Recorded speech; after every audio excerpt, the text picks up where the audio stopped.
عمرك فكرت ابتسامتك ممكن تأثر ازاي على اللي حواليك؟ بمناسبة اليوم العالمي لصحة الفم، سنسوداين بتتحداكوا عشان نشوف مين فيكو هيخلي أكبر عدد من الناس تبتسم. يلا بينا ربنا يلا. اسمك ايه؟ نعيمة. اسمك جميل جدا. بيحقق لك كل حاجة نفسك فيها. اتفضل.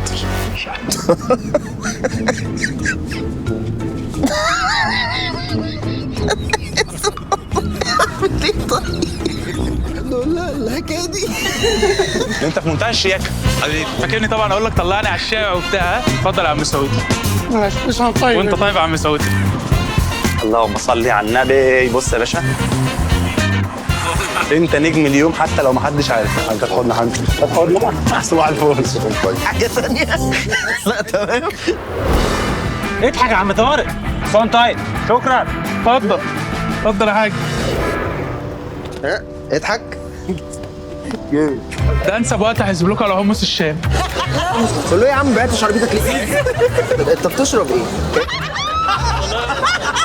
احنا برضه زي ما انت والله العظيم. عامل ايه؟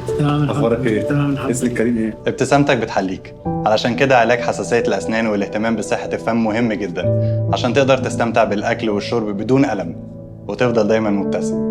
ابتسامتك هي تبرعك لعلاج أسنان مليون مصري. انضم لمبادرة سنسوداين، شارك بابتسامة واستخدم الهاشتاج ابتسامتك دوا لأي حساسية، وكل مرة هتستخدمه هنعالج ناس أكتر.